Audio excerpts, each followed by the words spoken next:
Portraits are great. They can be loosely defined as taking pictures of people's faces. When I started shooting portraits as a complete beginner, everything would excite me. Even figuring out that lowering the aperture on your camera gets you that beautiful, blurry, cinematic looking background, trying out daytime shots, nighttime shots, and so on. But after a while, I hit a plateau and I didn't really know how to keep portraits exciting. Sure, you can change up the locations, the models, or the outfits to keep things varied. But from a pure photography technique side of things, I didn't really feel like I was trying anything new, and that bothered me. So today, I'm going to share with you 10 ways you can spice up your portrait photography game. Some of these techniques are free, some of them require some special photography gear, and some need some pretty random looking items, all of which will be linked in the description below, so have a look if anything catches your eye.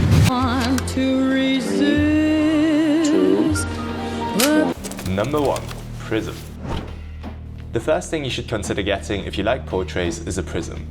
It looks something like you'd find in your secondary school physics class, you know, the thing that you use to analyze the rainbow refraction thing.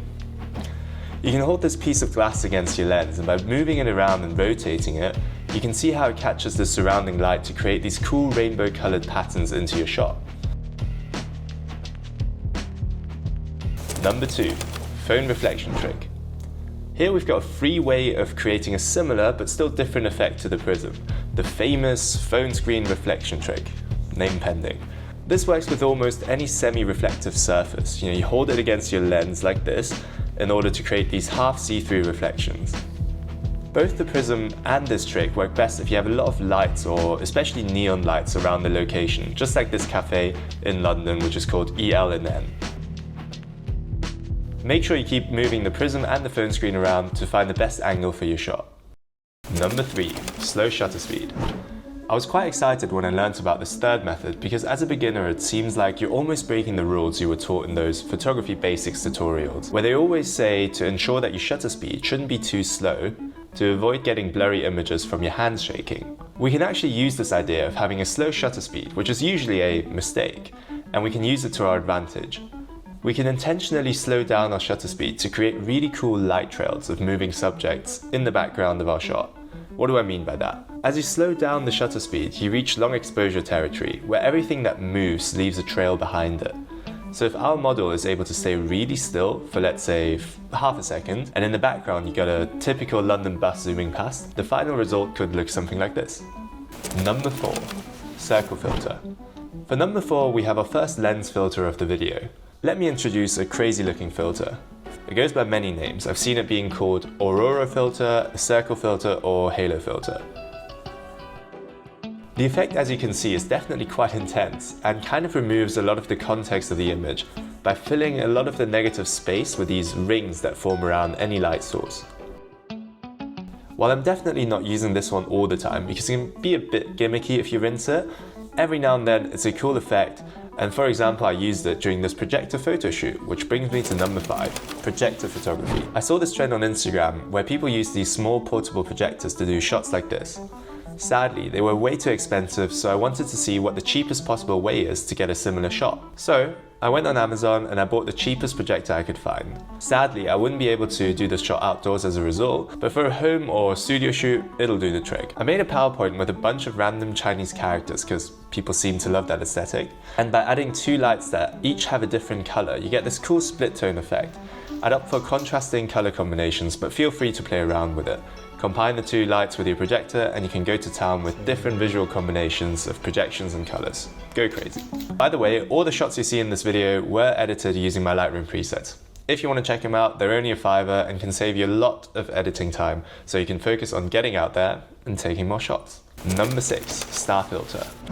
Here we have another filter, albeit a much more chill one than the circle one from earlier. The star filter basically creates these nice star shapes around any bright light source. You can get stars with 4, 6, or 8 points. The way I like to use these is planting one of my portable lights in the background, either by using the inbuilt magnets or placing them on a tripod. It's a really nice way to add a little something to the background of your image, and it fits well for sort of nighttime city shoots. Number 7, light painting.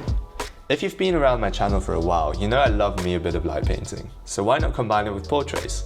As someone who's pretty useless at Photoshop, I always wanted to avoid anything to do with it. So in the beginning, I would try and stay still for up to 3 and 4 seconds, and then have my friends simultaneously paint out some light streaks using portable lights or light tubes. This actually worked out reasonably well, and we were able to get everything in one take with no merging of multiple shots. But the key challenge here is definitely having a subject that is able to stay super still for about 3 to 4 seconds. For more complex light painting, like we did here using light tubes from the Tube Tribe, I did have to resort to doing some merging in Photoshop. Number 8, double exposures. I've always really liked the look of double exposure photography.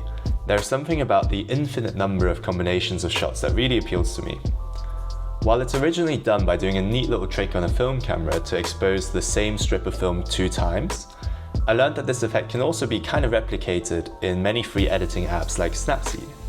I quite like playing around with this because it can breathe some new life into your old portraits that are just sitting around on your hard drives, and it gives you the freedom to transform them into completely new shots. I had a go at combining some of my favourite portraits and even have a tutorial on it, so if you're interested, make sure to check that out. Number 9, mist filter. This one's quite subtle but not to be underestimated.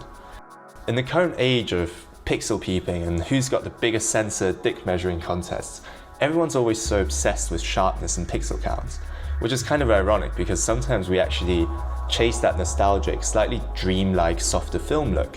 While you can kind of create this effect for free in your editing software by decreasing the clarity slider, it may be a more authentic look to use these Cinesoft or mist filters. It's really up to you how you want to achieve this sort of effect. The mist filters, or Cinesoft filters they're also called, come with different strengths. I have both the 25% and the 12.5% diffusion filters from Tide Optics, both of which I'm super happy with. If I had to choose one, it would probably be the 12.5 or 1/8 strength one, just because the 25% is a bit too strong for my liking sometimes. Number 10, cross laser. Remember when I said at the start that some tricks require some pretty random items?